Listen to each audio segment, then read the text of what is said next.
Alors, pour photographier le ciel, Jean-François m'a dit de régler l'exposition sur lui, de la bloquer en appuyant sur ce bouton. Oh, c'est vrai qu'il est impressionnant ce gros nuage noir. Ok, alors, on décale le cadre pour que la ligne d'eau soit à peu près au tiers de l'image. À ce qui paraît, c'est les amateurs qui la mettent au milieu. Mon sujet est bien centré. J'attends qu'il se retourne. Ça y est, c'est dans la boîte.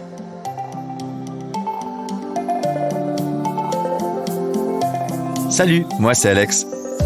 J'habite à Paris, je suis infirmier et photographe à mes heures perdues. Cette année, je me suis fixé un défi. Partir un maximum à l'aventure à moins de 2 heures de chez moi. Et de tous les endroits que j'ai visités, il y en a un qui m'a vraiment marqué, c'est le Val-de-Loire.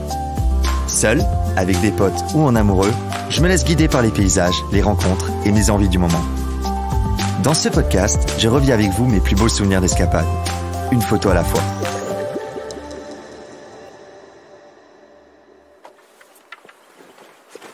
Plusieurs mois après notre échange, je retrouve Jean-François comme promis. Je suis parti de chez moi en voiture aux aurores avec Marie, ma copine. 2 heures plus tard, Jean-François nous accueille avec un thermos sur un petit ponton en fer. Il fait bon, tout est parfait. Et là, Jean-François nous demande. Est-ce que vous avez senti cette petite odeur là en arrivant? Essayez peut-être, moi je l'ai bien senti par là. Je vais sentir parce que c'est assez rare de le sentir comme ça. Tu vas me dire Marie si tu sens rien là. C'est fort hein, quand même. C'était une odeur assez bizarre, entre le poivre et le cuir. Mais pas désagréable. Bon, juste après, il nous apprend que ça s'appelle le castoreum. C'est un liquide sécrété par les castors pour marquer leur territoire, entre autres.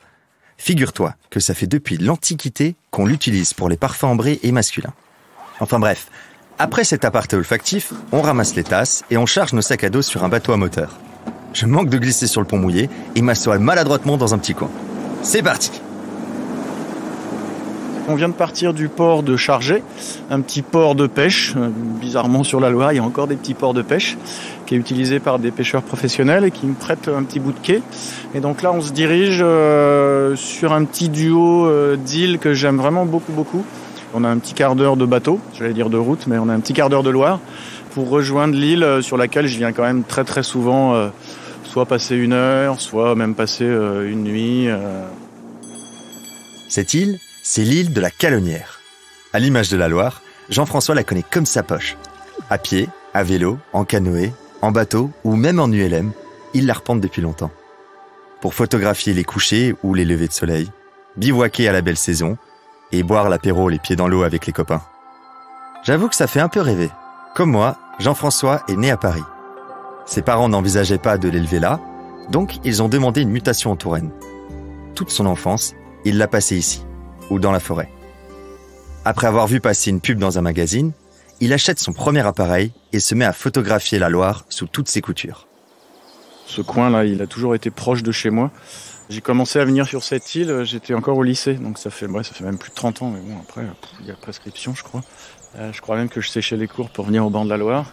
En fait, c'est pas un travail précis sur un sujet, en fait, le sujet, c'est la Loire, donc bien évidemment beaucoup en Touraine, parce que j'habite en Touraine, mais de la source jusqu'à l'estuaire. Donc ça fait un sujet en fait qui est quasiment infini. Ça peut être les paysages, ça peut être la faune, la flore. Depuis quelques années maintenant, la Loire est vraiment, j'allais dire, réhabitée ou réutilisée par l'homme beaucoup. Donc il y a énormément de bateliers. Maintenant, c'est bien rare de pas trouver un bateau traditionnel, disons en bois, dans le paysage. L'île de la Calonnière, là, elle a pas mal changé. Et c'est assez sympa, c'est assez chouette de voir l'évolution sur une trentaine d'années là. On jette l'ancre sur la pointe aval de l'île et on part en exploration. On est à quelques kilomètres en amont d'Amboise. La nature est magnifique, le vent souffle un peu et le soleil joue à cache-cache. Marie croit avoir aperçu un gros ragondin plongé dans l'eau. Il y a tout de suite une petite sensation de voyage quand on fait 10 minutes de bateau. Je sais pas si ça vous le fait, mais... Appareil en main, on commence à parler photos avec Jean-François. J'ai toujours été un peu fasciné par les photographes de paysages. La muse de Jean-François, c'est la Loire. Comment il fait pour trouver de l'inspiration au même endroit, à photographier de nouvelles choses depuis le même point de vue et à en faire son métier? Je pense que j'aurais bien aimé être peintre, mais il se trouve que j'ai fait des tests et j'ai vite abandonné pour l'instant. Mais j'aime bien le côté contemplatif du peintre, c'est-à-dire prendre son temps. C'est vrai que quand je fais de la photo de paysage, j'ai l'impression de retrouver un peu cette ambiance-là. Et puis j'ai très vite accroché avec le principe de saisir l'instant et puis de pouvoir le partager aussi. Bon, à l'époque, il n'y avait pas de réseaux sociaux. J'ai commencé une thèse de géo et puis je me suis aperçu que ce que je faisais finalement pour financer ma thèse, c'est-à-dire beaucoup de photos pour des magazines, notamment de canoë, de nature, etc., me plaisait bien. Finalement, j'ai arrêté ma thèse et puis je me suis lancé dans la photo à 100% au niveau professionnel. Ça a été un peu long au début et puis finalement, arrivé à un moment, ça s'est plutôt bien passé. J'étais persuadé que j'allais découvrir une Loire morose et plus ou moins déserte. D'autant que la météo au réveil n'était pas très engageante. Mais au contraire, elle est luxuriante et grouille de vie. Au détour d'une berge, Jean-François me montre des traces dans le sable. Ah, on parlait de Ragondin tout à l'heure, là on a une très très belle trace vraiment magnifique. Là il y a eu du passage, hein, et il est venu de la petite mare là et puis il fait des allers-retours. On a donc évidemment Ragondin, on a le castor qui est devenu vraiment l'animal emblématique. On a des chevreuils, des sangliers, biches, éventuellement cerfs qui viennent dans la mesure où la forêt d'Amboise finalement et de Montrichard est juste derrière nous. Donc les animaux viennent là pour l'eau, la fraîcheur et pour être tranquille. Et on voit surtout un animal qui est en train de devenir un petit peu emblématique aussi, c'est la loutre. C'est un peu le castor. Il y a 30 ans en fait, quand on voyait le castor, c'était un truc de fou. On téléphonait aux copains. Ouais, j'ai vu le castor.